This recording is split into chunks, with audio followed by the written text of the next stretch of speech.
Selamat pagi, siang, sore, malam, Bapak Evaluator dan Bapak Fasilitator. Kami dari SGDA 10 akan mempresentasikan hasil dari student project kami yang berjudul Gross Handling to Diagnostic Process in Neoplasma.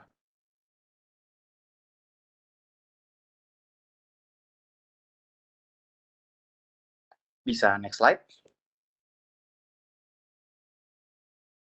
Pertama-tama, berilah kami kesempatan untuk memperkenalkan diri kami, yaitu ada Alif, Geya, Hugo, Yudi, Aldwin, Ari, Agra, Gusria, Natasha, Narita, Atik, dan juga Babas.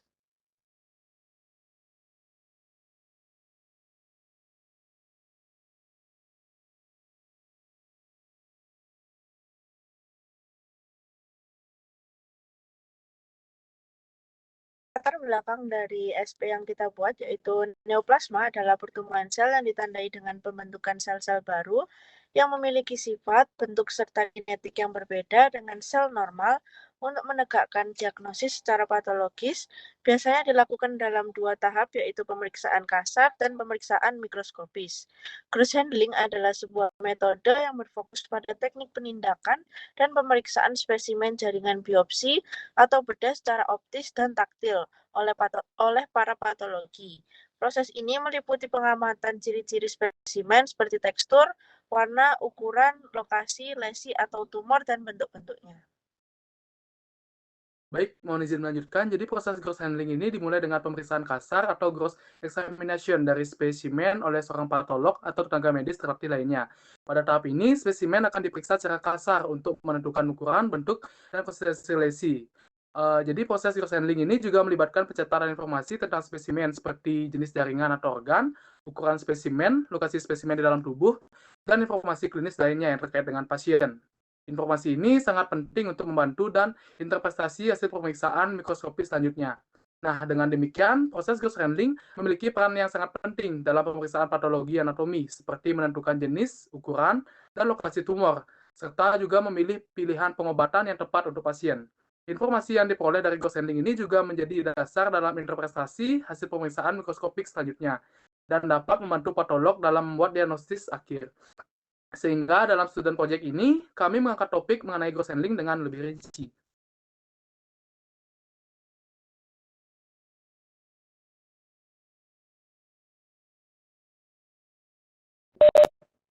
Baik, izin melanjutkan. Lalu pada neoplasma, apa itu neoplasma? Jadi sel memiliki dua fungsi utama yaitu kerja dan reproduksi.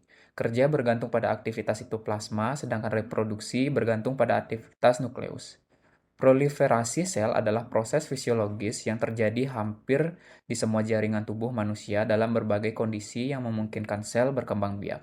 Homostasis antara proliferasi sel dalam kematian sel terprogram atau bisa disebut apoptosis biasanya dipertahankan untuk memastikan integritas jaringan dan organ. Mutasi pada DNA sel menyebabkan kemungkinan tumor yang mengakibatkan gangguan pada regulasi homeostasis seluler. Karsinogenesis akibat mutasi bahan genetik ini menyebabkan pembelahan sel yang tidak terkendali dan pembentukan tumor atau neoplasma. Selanjutnya bisa dilanjutkan oleh teman saya. Izin melanjutkan. Jadi neoplasma ini adalah sekelompok sel abnormal yang terbentuk dari sel yang tumbuh terus-menerus tanpa batas waktu, tidak berbaut dengan jaringan sekitarnya, dan tidak berguna bagi tubuh. Pada sel neoplastik, sifat-sifatnya berubah sehingga sebagian besar energi dihabiskan untuk reproduksi. Pertumbuhan yang tidak terkendali yang sering terjadi secara cepat dapat menimbulkan pertumbuhan, baik jinak maupun ganas. Mungkin bisa di next.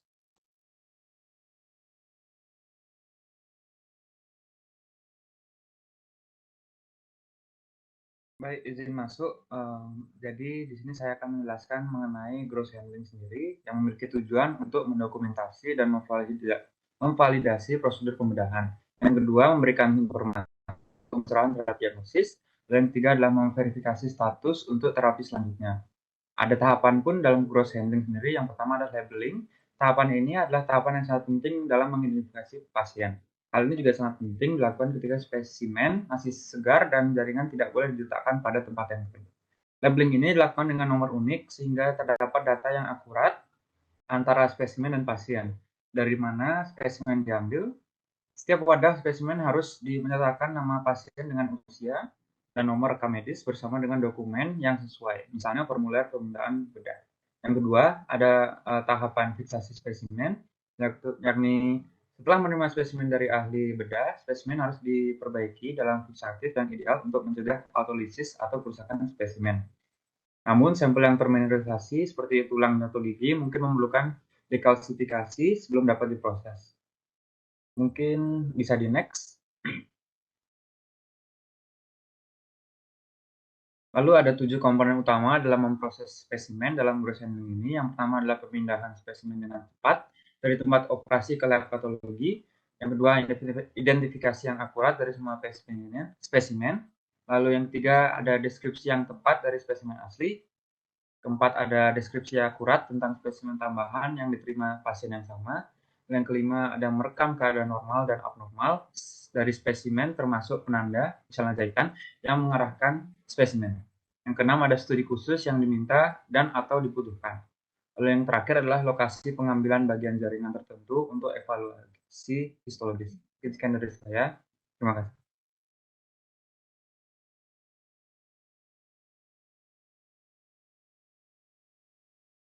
Baik, izin melanjutkan. Untuk metode pembuatan preparat, ada beberapa rangkaian proses dalam pembuatan preparat, yakni diantaranya dimulai dari yang pertama, proses fiksasi, yang kedua, proses dehidrasi, yang ketiga, proses penjernihan atau clearing, yang keempat, proses impregnasi, yang kelima, proses blocking, yang keenam, pemotongan blok dengan mikroton atau sectioning, yang ketujuh ada proses floating, dan yang terakhir proses pewarnaan HE atau hematoksilin eosin. Sekian dari saya, terima kasih.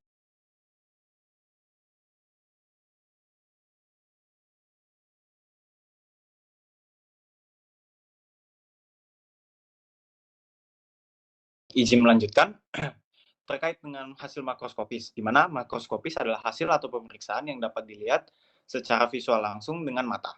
Dibedakan menjadi dua, yaitu tumor jinak dan tumor ganas.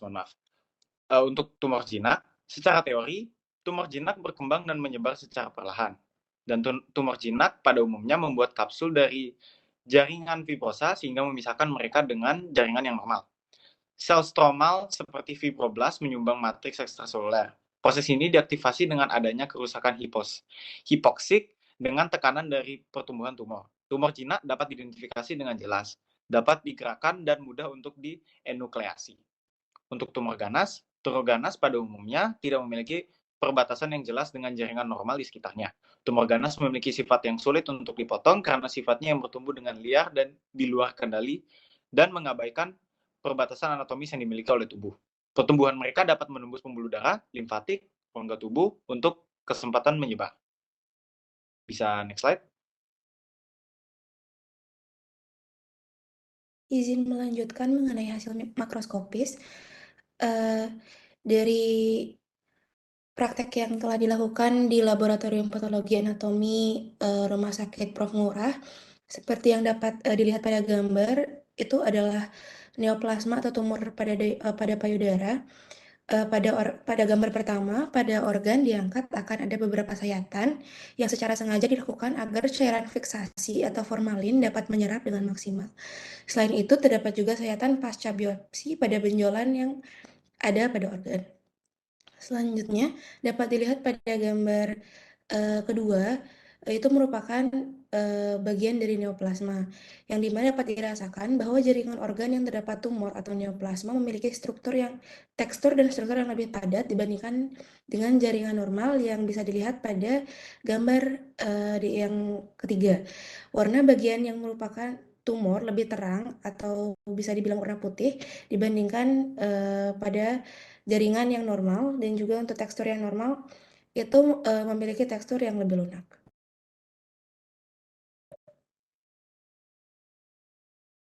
Lalu selanjutnya dapat dilihat pada gambar, contohnya pada tumor uterus, dapat dilihat juga batas pada tumor dan juga jaringan organ yang dimana batas tegas menandakan bahwa tumor tersebut jinak dan batas tidak tegas menandakan tumor tersebut ganas.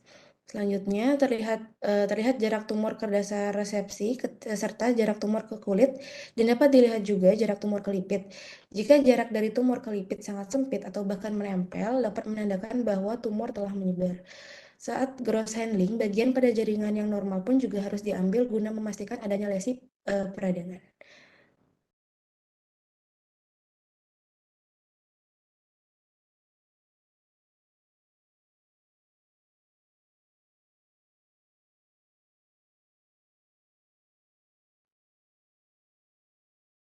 Baik, izin melanjutkan. Jadi pada pemeriksaan secara mikroskopis kita mendapatkan hasil bahwa pada mikroskopis ini kita bisa melihat perbedaan diferensial sel asal, anasplasia, derajat pertumbuhan, invasi lokal, dan terjadinya metastasis. Pada student project kali ini kita mengamati dua objek, yaitu neoplasma payudara dan juga neoplasma uterus. Jadi di gambar yang pertama ini bagian A itu merupakan jaringan payudara yang tidak normal, di mana kita lihat ketidakteraturan susunan duktus pada payudara, di mana bagian A itu susunan duktus mulai berkelompok dan menyebar ke jaringan lainnya. Dan itu merupakan bukti bahwa adanya proses proliferasi sel duktus yang tidak terkontrol. Perbedaan terlihat pada bagian B, di mana duktus memiliki susunan yang teratur dan tidak menyebar ke jaringan lainnya. Jika kita melihat dengan pembesaran yang lebih, kita akan mendapatkan hasil. Slide.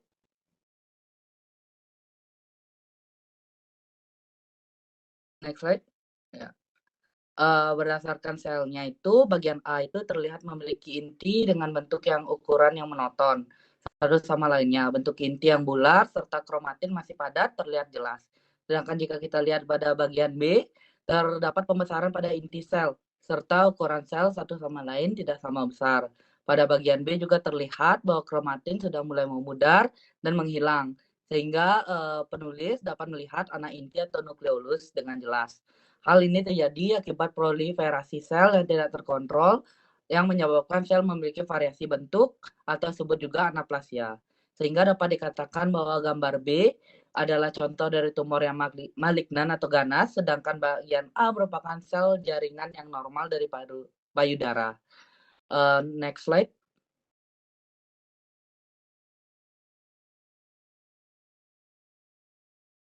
Next slide. Oh ya. Pada pengamatan kali ini juga menulis mengamati perubahan metastasis yang ditemukan pada kelenjar getah bening pasien ya, di mana melalui pengamatan di atas dapat terdapat sel tumor pada kelenjar getah bening pasien, dapat juga peristiwa invasif yang dilakukan sel tumor pada jaringan lainnya seperti sel lemak, terdapat juga sisa-sisa dari jaringan kelenjar getah bening yang normal pada bagian sisi gambar tersebut ditandai dengan adanya kumpulan limfosit yang masih diidentifikasikan. Terdapat juga struktur dan variasi dari sel tumor sama dengan yang didapatkan dari jaringan payudara. Sehingga penulis beranggapan bahwa ini adalah contoh dari peristiwa metastasis dari jaringan payudara. Berdasarkan gambar di atas, ditemukan juga bahwa sel sudah mengalami perubahan bentuk serta ukuran yang bermacam-macam. Terdapat juga banyak sel yang mengalami mitosis. Ditemukan juga bahwa inti sudah memenuhi sitoplasma sehingga seolah-olah sitoplasma dari sel tersebut menghilang. Berdasarkan beberapa fakta di atas, disimpulkan bahwa pemeriksaan mikroskopis juga dapat menjadi penentu dalam penentuan jenis neoplasia yang ada dan tingkat keganasannya. Hal itu dapat diagnosis karena dari pemeriksaan secara mikroskopis kita dapat mendapatkan perubahan bentuk dan ukuran sel yang menjadi salah satu standar dari identifikasi keganasan suatu tumor. Baik, dari saya sekian dari saya. Terima kasih.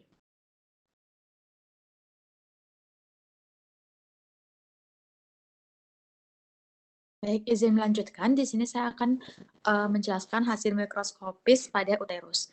Jadi, di gambar yang pertama, itu batas antara sel tumor dengan sel normal itu, batasnya itu terlihat tegas dan jelas. Dan juga tidak terdapat invasi lokal. Lalu pada gambar yang di samping, uterus normal memiliki otot polos atau spindle dinding uterus yang batasnya tidak jelas karena bertumpukan. Sel tumor memiliki varian hyalinase yang terdiri dari matriks berwarna kemerahan disebut hialin. Hialin yang terdapat dalam sel tumor berbentuk melingkar, seperti gambar yang di sebelah kanan. Sel tumor memiliki spindle dengan plasma yang luas. Inti dari otot polos atau spindle monoton hampir mirip dengan sel normal. Diferensiasi dari sel tumor dengan sel normal terlihat baik. Tidak ada mitosis menandakan bahwa tumor bersifat jinak. Otot spindle akan terlihat bulat apabila hasil pemotongan yang dilakukan dengan cara melintang.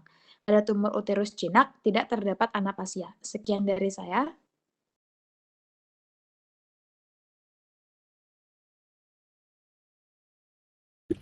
Baik, izin melanjutkan untuk kesimpulan yang kita dapat. Jadi, gross handling adalah sebuah metode dalam patologi kedokteran yang berfokus pada teknik penindakan dan pemeriksaan spesimen jaringan biopsi atau bedah secara optis dan taktil oleh para patologi yang profesional sebelum ditindaklanjuti untuk pemeriksaan mikroskopis. Maka gross handling pada neoplasma sangat penting dilakukan untuk menegakkan diagnosis.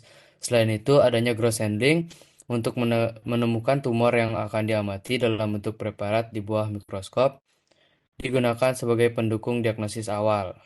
Jadi hasil makroskopis diamati secara visual atau secara langsung, sedangkan hasil mikroskopis diamati di bawah mikroskop. Di mana hasil secara mikroskopis itu lebih mendetail sehingga diagnosis yang ditetapkan lebih tepat. Bisa lanjutkan.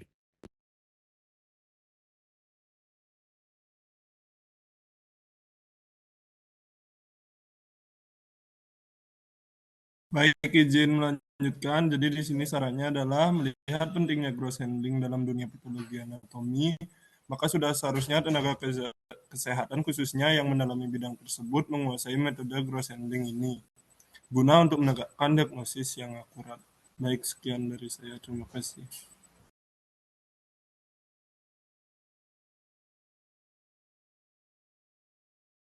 Baik, demikian dari presentasi student project dari SGDA 10. Kurang lebihnya kami mohon maaf dan sekian dari kami. Terima kasih.